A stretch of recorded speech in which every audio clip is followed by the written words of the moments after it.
Sir, అసలు hawkish monetary policy అంటే ఏంటి? డోవిష్ మానిటరీ పాలసీ అంటే ఏంటి? ఇన్ఫ్లేషన్ని కంట్రోల్ చేయడానికి ఆర్బీఐ తీసుకునే పాలసీ హాకిషా, డోవిషా? లేదా ఎకానమీని గ్రో చేయడానికి, లేదా ఎకనామిక్ గ్రోత్ కోసం, లేకపోతే ఎకానమీని బూస్ట్ చేయడం కోసం, డల్గా ఉన్న ఎకానమీని మళ్ళీ ట్రాక్లో పెట్టడానికి కోసం ఆర్బీఐ ఎక్స్పాన్షనరీ మానిటరీ పాలసీ తీసుకుంటుందా, లేకపోతే కాంట్రాక్షనరీ తీసుకుంటుందా? లేకపోతే హాకిష్ మానిటరీ పాలసీయా, డోవిష్ మానిటరీ పాలసీయా? సార్, ఈ నేమ్స్ ఏంటి? కొంచెం కన్ఫ్యూజన్గా ఉంది. సో మాకు కొంచెం క్లారిటీ ఇవ్వండి అని చెప్పి చాలామంది అడిగారు. సో అందుకని మీ అందరి కోసం ఈ వీడియోలో మనం డిస్కస్ చేయబోయే టాపిక్ ఏంటంటే hawkish monetary policy versus dovish monetary policy. Okay, so without any delay let start our session. Welcome to సారం Sampathrao education. This is Venkat. Right, so first మనం తెలుసుకోవాల్సింది ఏంటంటే ఇన్ఫ్లేషన్ అంటే ఏంటి. So inflation is nothing but rise in the prices of goods and services. So goods and services ఏవైతే ఉన్నాయో వాటి యొక్క ప్రైజెస్ కానీ పెరిగితే దాన్ని మనం ఇన్ఫ్లేషన్ అని చెప్పి పిలుస్తాం. ఓకే, సో ఇన్ఫ్లేషన్ ద్వారా ఎవరు ఎక్కువగా ఇంపాక్ట్ అవుతారంటే poor people, common public, middle class people.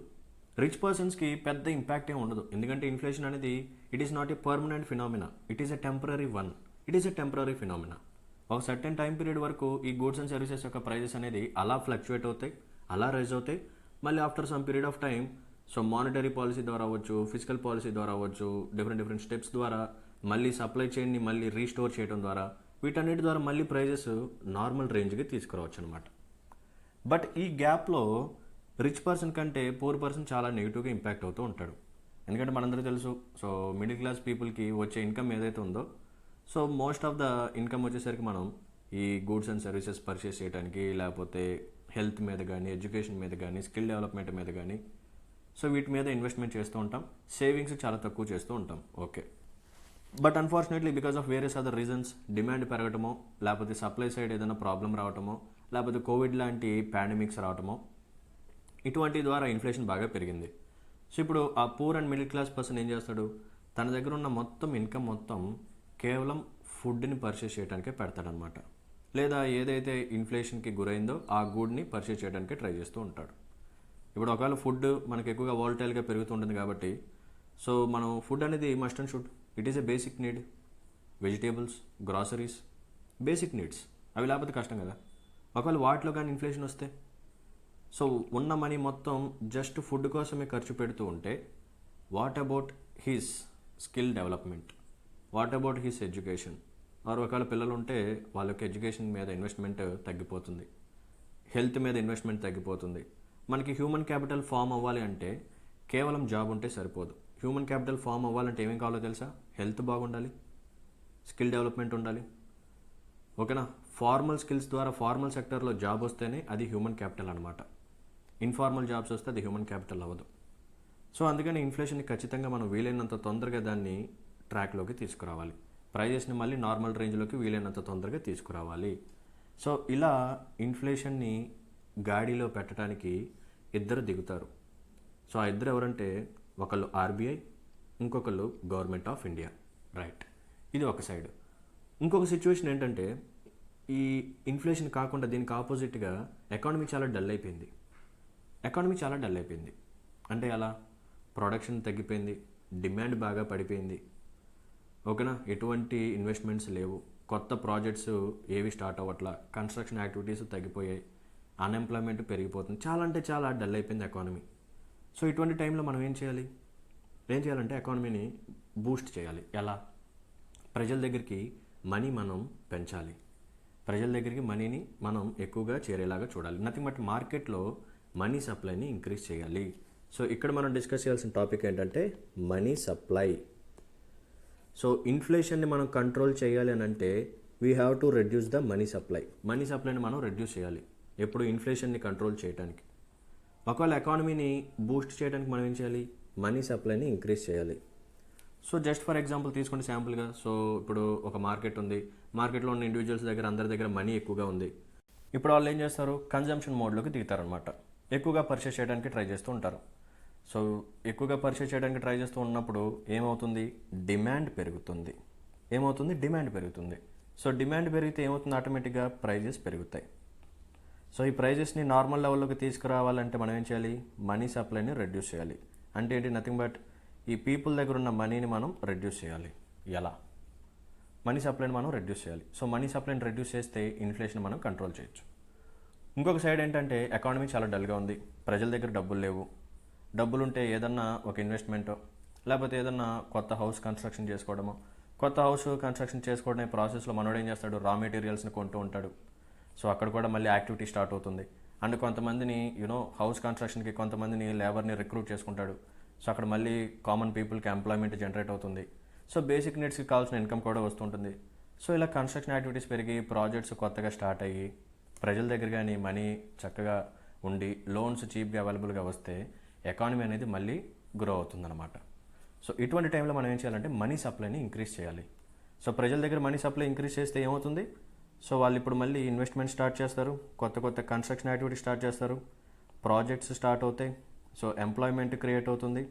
Employment create అయితే సో అందరికీ ఇన్కమ్ వస్తుంది. సో అందరికి ఇన్కమ్ వస్తే ఇప్పుడు ఏం జరుగుతుంది, మళ్ళీ పర్చేజ్ చేయడం స్టార్ట్ చేస్తుంటారు. కాబట్టి మళ్ళీ ఎకానమీ అనేది బూస్ట్ అవుతుంది అనమాట. సో మనీ సప్లైని మనం రెడ్యూస్ చేస్తాం, ఇంక్రీజ్ చేస్తాం, డిపెండ్స్ అపాన్ ద సిచ్యువేషన్. ఇన్ఫ్లేషన్ని ట్యాకిల్ చేయాలంటే మనీ సప్లైని రెడ్యూస్ చేయాలి. ఎకానమీని గ్రో చేయాలని అనుకుంటే మనీ సప్లైని ఇంక్రీజ్ చేయాలి. Okay, clear. సో ఇలా ఇన్ఫ్లేషన్ని ట్యాకిల్ చేయడానికి, ఎకానమీని బూస్ట్ చేయడానికి ఇద్దరు ఉంటారు. ఒకళ్ళు ఆర్బీఐ, ఇంకొకళ్ళు government of India.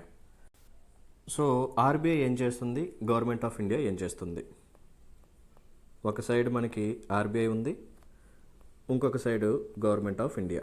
Okay, so ఇన్ఫ్లేషన్ని కంట్రోల్ చేయాలన్నా లేకపోతే ఎకానమీని బూస్ట్ చేయాలన్నా సరే ఆర్బీఐ ఏం చేస్తుందంటే by using a policy called monetary policy. Monetary పాలసీని యూజ్ చేసి ఇన్ఫ్లేషన్ని కంట్రోల్ చేస్తుంది లేదా ఎకానమీని గ్రో చేస్తుంది. ఇంకొక సైడ్ ఎవరున్నారు, government of India. So government of India ఏం చేస్తుందంటే by using a policy called fiscal policy. So fiscal పాలసీని యూజ్ చేసి సో గవర్నమెంట్ ఆఫ్ ఇండియా ఏం చేస్తుంది, సో ఇన్ఫ్లేషన్ అన్న కంట్రోల్ చేస్తుంది లేదా ఎకానమీని అయినా గ్రో చేస్తూ ఉంటుంది. సో ఈ మానిటరీ పాలసీలో మనకి 2 టైప్స్ ఉంటాయి. ఒకటి కాంట్రాక్షనరీ మానిటరీ పాలసీ, రెండోది వచ్చేసరికి expansionary monetary policy. Contractionary and expansionary same ఇక్కడ కూడా అంతే. Contractionary fiscal policy and expansionary fiscal policy. Sir contractionary monetary పాలసీలో ఏం జరుగుతుంది, ఎక్స్పాన్షనరీ మానిటరీ పాలసీలో ఏం జరుగుతుంది అనేది ఇప్పుడు మనం చూద్దాం. సో కాంట్రాక్షనరీ అంటే ఏంటి, కాంట్రాక్ట్, తగ్గించడం. ఏం తగ్గిస్తాం మనం ఇక్కడ, దేన్ని కాంట్రాక్ట్ చేస్తాం అంటే మనీ సప్లైని మనం కాంట్రాక్ట్ చేస్తాం. అంటే నథింగ్ బట్ ఇక్కడ మనం ఏం జరుగుతుందంటే ఇన్ఫ్లేషన్ని రెడ్యూస్ చేస్తున్నాం. We have to tackle inflation. ప్రైజెస్ని రెడ్యూస్ చేయాలి. ప్రైజెస్ని రెడ్యూస్ చేయాలంటే డిమాండ్ తగ్గించాలి. డిమాండ్ తగ్గించాలంటే మనం ఏం చేయాలి, మనీ సప్లైని రెడ్యూస్ చేయాలి. సో మనీ సప్లైని రెడ్యూస్ చేసే పాలసీ ఏంటంటే contractionary monetary policy. Okay, right. Next ఇంకోటి ఏంటిది, ఎక్స్పాన్షనరీ మానిటరీ పాలసీ. అంటే మనం ఏం చేస్తున్నాం, ఎక్స్పాండ్ చేస్తున్నాం. సో ఒక ఎగ్జాంపుల్ లాగా ఆలోచించండి, నాకు బ్రాంచ్ విజయవాడలో ఉంది. I want to open a branch in Vizag or Telangana or Hyderabad. So ఇక్కడ నేనేం చేస్తున్నాను, ఎక్స్పాండ్ చేస్తున్నాను. దేనికోసం, గ్రోత్ కోసం. సేమ్ ఇక్కడ కూడా అంతే. సో ఎక్స్పాన్షనరీ మానిటరీ పాలసీలో మనం ఏం చేస్తామంటే మనీ సప్లైని ఇంక్రీజ్ చేస్తాం. సో దీని ద్వారా ఏం జరుగుతుందంటే ఎకానమీ గ్రో అవుతుంది. ఎకానమిక్ గ్రోత్ అనేది మనం అచీవ్ చేయొచ్చు, ఎకానమీని బూస్ట్ చేయొచ్చు. ఓకేనా, సేమ్ అంతే అమ్మా. సో కాంట్రాక్షనరీ మానిటరీ పాలసీలో మనీ సప్లైని రెడ్యూస్ చేస్తాం. ఎందుకు సార్ అంటే ఇన్ఫ్లేషన్ కంట్రోల్ చేయడానికి. మార్కెట్లో ఇన్ఫ్లేషన్ బాగా పెరిగిపోయింది. సో ఇన్ఫ్లేషన్ ఇప్పుడు మనం ఖచ్చితంగా రెడ్యూస్ చేయాలి, లేకపోతే పూర్ పర్సన్ ఇంపాక్ట్ అవుతాడు ఎక్కువగా అని చెప్పి మనీ సప్లైని రెడ్యూస్ చేయడానికి కాంట్రాక్షనరీ మానిటరీ పాలసీని మనం అడాప్ట్ చేసుకుంటాం. అదే ఎకానమీ చాలా డల్గా ఉంది, సో ఎంప్లాయ్మెంట్ పడిపోయింది, ఎటువంటి ఇన్వెస్ట్మెంట్ లేవు, కొత్త ప్రాజెక్ట్స్ ఏం స్టార్ట్ అవ్వట్లేదు అని అనుకున్నప్పుడు మనం ఏం చేస్తాం, ఎక్స్పాండ్ చేయాలి. ప్రజల దగ్గరికి మనీని మనం పెంచాలి. చీప్గా లోన్స్ అవైలబుల్గా ఉండేలా చూడాలి. తక్కువ ఇంట్రెస్ట్ రేట్స్తో వాళ్ళకి లోన్స్ అవైలబుల్గా ఉండాలి. ఓకేనా, లేకపోతే గవర్నమెంట్ ఎక్స్పెండిచర్ పెంచాలి. గవర్నమెంట్ ఎక్స్పెండిచర్ ఎలా పెంచుతుంది, ఏదైనా ఒక ప్రాజెక్ట్ని స్టార్ట్ చేస్తుంది, రోడ్డు కన్స్ట్రక్షనో డ్యామ్ కన్స్ట్రక్షనో. ఇటువంటి చేసినప్పుడు ఏం చేస్తుంది గవర్నమెంట్, కొంతమందిని రిక్రూట్ చేసుకుంటుంది ఎంప్లాయర్స్గా. సో కొంతమంది రిక్రూట్ చేసుకున్నప్పుడు వాళ్ళకి ఉద్యోగం వస్తుంది. సో వాళ్ళ చేతిలో మనీ పెరిగింది. ఓకే, సో ఆ ప్రాజెక్ట్ కన్స్ట్రక్షన్ ప్రాసెస్లో గవర్నమెంట్ హ్యూజ్ అమౌంట్ ఆఫ్ రా మెటీరియల్స్ని పర్చేస్ చేస్తుంది. సో మళ్ళీ ఎకనామిక్ గ్రోత్ అనేది స్టార్ట్ అవుతుంది. సో ఇలా గవర్నమెంట్ ఎక్స్పెండిచర్ పెంచడం ద్వారా, లోన్స్ తక్కువ ఇంట్రెస్ట్ రేట్కి ప్రజలకి చేరడం ద్వారా ఇలా మనం మనీ సప్లైని ఇంక్రీజ్ చేయొచ్చు. వన్స్ ప్రజల దగ్గరికి మనీ వెళ్ళటం స్టార్ట్ అయితే వాళ్ళు మళ్ళీ కన్జంప్షన్ మోడ్లోకి వస్తారు, మళ్ళీ తగ్గిపోయిన ప్రైజెస్ ఒక డీసెంట్ అమౌంట్లోకి వస్తాయి, మళ్ళీ పడిపోయిన ఎకానమీ ఏదైతే ఉందో అది మళ్ళీ గ్రో అవుతూ ఉంటుంది. సో దీన్ని ఎక్స్పాన్షనరీ మానిటరీ పాలసీ అంటారు, లేదా గవర్నమెంట్ సైడ్ నుంచి తీసుకొస్తే ఎక్స్పాన్షనరీ ఫిజికల్ పాలసీ అంటారు. ఇది మనం తర్వాత డీటెయిల్గా మాట్లాడుకుందాం. ఓకేనా? రైట్. సో ఇక్కడ మనం చూడాల్సింది ఏంటంటే hawkish versus dovish. So hawkish అంటే ఏంటి? హాక్ అంటే ఏంటి? గ్రద్ద, ఉక్కు పాదం. సో గ్రద్ద పైనుంచి వచ్చి అలా పట్టేసి వెళ్ళిపోతుంది. డోవిష్ అంటే సమ్ పాజిటివ్ వైబ్స్, పీస్, శాంతి అని చెప్పి మనం అనుకుంటాం కదా, అలాగే. సో ఇక్కడ కూడా హాకిష్ వర్సెస్ డోవిష్. ఇప్పుడు మనం హాకిష్ మానిటరీ పాలసీ అంటే ఏంటి, డోవిష్ మానిటరీ పాలసీ అంటే ఏంటో చూద్దాం. సో హాకిష్ అంటే గ్రద్ద, so it is like some contraction, some aggressive in nature. So hawkish monetary policy అన్న కాంట్రాక్షనరీ మానిటరీ పాలసీ అన్న ఒకటే. ఓకేనా? కాంట్రాక్షనరీ మానిటరీ పాలసీ అన్న హాకిష్ మానిటరీ పాలసీ అన్న ఒకటే. ఇంకొక side dovish monetary policy. So dovish monetary policy అంటే ఏంటో తెలుసా? It is nothing but expansionary monetary policy. So different names అనమాట. Same thing different names. So one side ఇన్ఫ్లేషన్ని tackle చేయాలి అంటే మనీ సప్లైని రెడ్యూస్ చేయాలి, ఇంకో సైడ్ ఎకానమీని గ్రో చేయాలి అంటే ఏంటి, మనీ సప్లైని ఇంక్రీజ్ చేయాలి. ఓకే, సో ఇప్పుడు ఒక టేబుల్ గీస్తాను, అప్పుడు మీకు చాలా పిక్చర్ క్లారిటీగా ఉంటుంది. సో జాగ్రత్తగా దాన్ని నోట్ డౌన్ చేసుకోండి, ఫ్యూచర్లో మీకు ఖచ్చితంగా యూజ్ అవుతుంది. Okay, right. Further moving in to the session, there is an announcement. So ఇలాగే మనం బ్యూటిఫుల్ క్లాసెస్ మన యూట్యూబ్లో అప్లోడ్ చేయడం జరిగింది. సో మంచి ఫీడ్బ్యాక్, మంచి రెస్పాన్స్ అయితే రావడం జరిగింది. మోస్ట్ ఆఫ్ ద స్టూడెంట్స్ ఈ క్లాసెస్ని ఎంజాయ్ చేస్తున్నారు. సో అలాగే చాలామంది నన్ను పర్సనల్గా రిక్వెస్ట్ చేశారు, సార్ వీలైతే ఇండియన్ ఎకానమీ కూడా ఇండివిజువల్ కోర్స్ లాగా లాంచ్ చేయండి, మేము తీసుకుంటామన్నారు. కాబట్టి సో మీ అందరి కోసం లైవ్ ప్లస్ రికార్డెడ్ క్లాసెస్ అయితే మీ ముందుకు తీసుకొచ్చాం. సో ఇండివిజువల్గా మీరు కావాలనుకుంటే ఇండియన్ ఎకానమీ కోర్స్ని పర్చేస్ చేయొచ్చు. సో ఈ క్లాసెస్ అనేది లైవ్ ప్లస్ రికార్డెడ్. మీరు కావాలనుకుంటే లైవ్ క్లాస్ అటెండ్ అవ్వచ్చు, లేదంటే రికార్డెడ్ వర్షన్ని ఎన్నిసార్లు అయినా వినొచ్చు. సో ఈ క్లాసెస్ ఏవైతే ఉన్నాయో యూపీఎస్సీకి, ఏపీపీఎస్సీకి అండ్ టీఎస్పీఎస్సీకి అందరికీ యూజ్ అవుతాయి. క్లాసెస్ వచ్చేసరికి 9th అక్టోబర్ నుంచి స్టార్ట్ అవుతున్నాయి. మీకు వ్యాలిడిటీ లైఫ్ టైం వ్యాలిడిటీతో ఉంటుందన్నమాట. సో ఒకసారి పర్చేస్ చేస్తే చాలు, ఎన్నిసార్లు అయినా వినొచ్చు. అండ్ ఫీజు వచ్చేసరికి జస్ట్ 2500 మాత్రమే. అడ్మిషన్స్ కోసం ఈ నెంబర్ని కాంటాక్ట్ చేయండి. ఓకేనా? ఈ ఆపర్చునిటీని అసలు మిస్ చేసుకోవద్దు, ఎందుకంటే క్లాసెస్ అనేది చాలా కాంప్రహెన్సివ్గా ఉంటాయి. అరౌండ్ 100+ అవర్స్ అయితే మనం డీల్ చేస్తాం. చాలా అంటే చాలా కాంప్రహెన్సివ్గా చెప్తాను.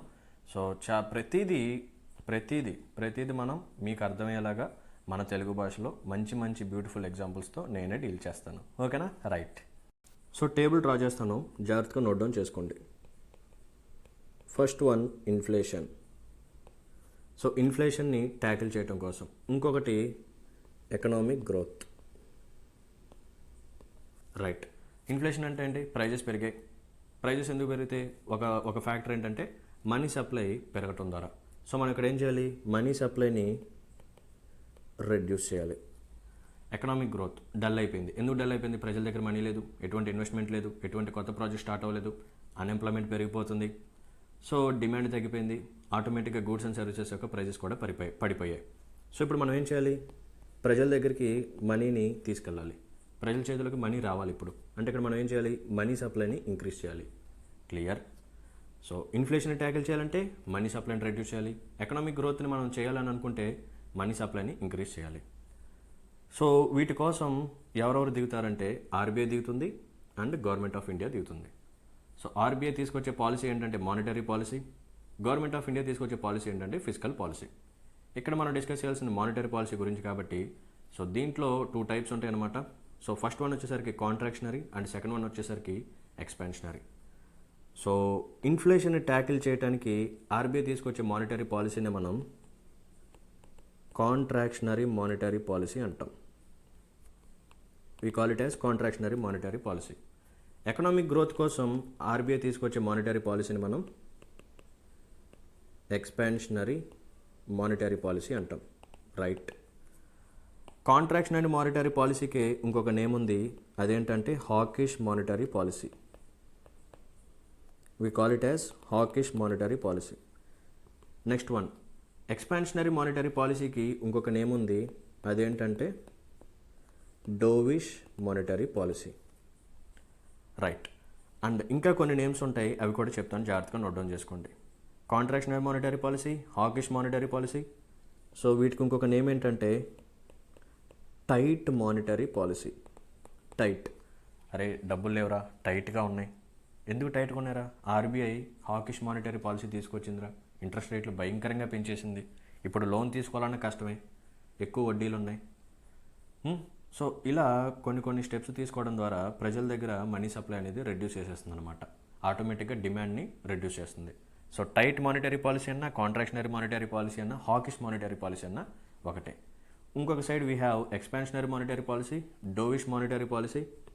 ఇంకొక నేమ్ వచ్చేసరికి ఈజీ మానిటరీ పాలసీ. ఈజీగా ప్రజలకి మనీ అనేది అవైలబుల్గా ఉండాలి అంటే ఎలా? బ్యాంక్స్ దగ్గర తక్కువ వడ్డీతోనే లోన్స్ అనేది అవైలబుల్గా ఉండాలి, దాన్ని ఈజీ మానిటరీ పాలసీ అంటాం.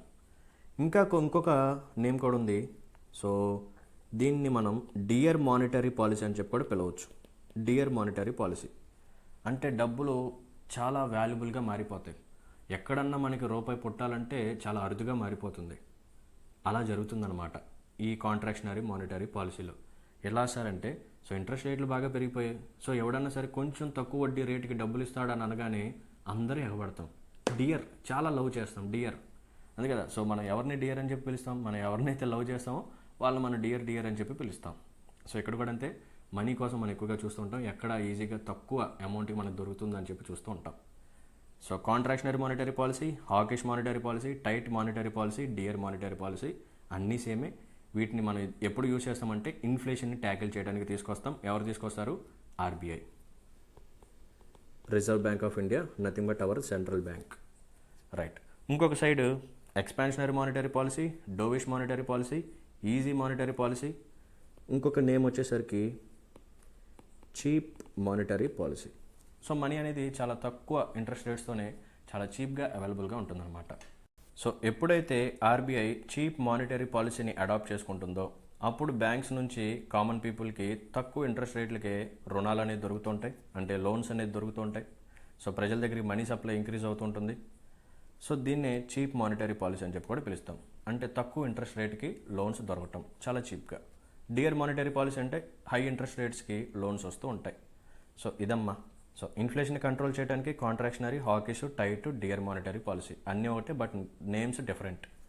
ఎకానమీని గ్రోత్ చేయడానికి ఆర్బీఐ తీసుకునే మానిటరీ పాలసీ నేమ్స్ ఏంటంటే expansionary, dovish, easy and cheap. That's it. So ఇప్పుడు అర్థమైంది కదా. సో హాకిష్ మానిటరీ పాలసీ అంటే ఏంటి, డోవిష్ మానిటరీ పాలసీ అంటే ఏంటి, కాంట్రాక్షనరీ అంటే ఏంటి, ఎక్స్పాన్షనరీ అంటే ఏంటి. సో ఇది ఎలా చేస్తుంది సార్ అంటే అది మనం ఫ్యూచర్ సెషన్స్లో చూద్దాం. సో ఆర్బీఐ దగ్గర కొన్ని టూల్స్ ఉంటాయి అన్నమాట.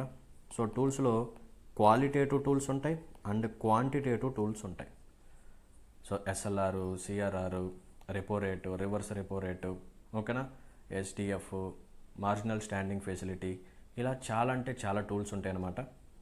ఇంకా బయటకు వచ్చేసరికి moral suasion, prompt corrective action, priority sector lending, ఇలా ఆర్బీఐ కొన్ని టూల్స్ని యూజ్ చేసి ఈ మానిటరీ పాలసీని, అది ఏదైనా సరే కాంట్రాక్షనరీ అవ్వచ్చు, ఎక్స్పాన్షనరీ అవ్వచ్చు, సక్సెస్ఫుల్గా ఇంప్లిమెంట్ చేసేలాగా చూస్తుందన్నమాట. Okay, right. ఇవన్నీ మన ఫ్యూచర్ సెషన్స్లో చూద్దాం. సో డోంట్ వరీ, అన్ని సెషన్స్ మీకు బ్యూటిఫుల్గా అర్థమయ్యేలాగే చెప్పే బాధ్యత నాది. మీకు కానీ నాకు ఎక్స్ప్లెనేషన్ కానీ నచ్చినట్టయితే please hit the like button and మీ యొక్క వాల్యుబుల్ కామెంట్ని మెన్షన్ చేయండి. అండ్ ఇంకా ఎవరైనా సరే మన ఛానల్ని సబ్స్క్రైబ్ చేసుకునే వాళ్ళు ఉంటే please do subscribe. So thanks for watching this session. See in the next session. Until then take care, bye bye, జై హింద్.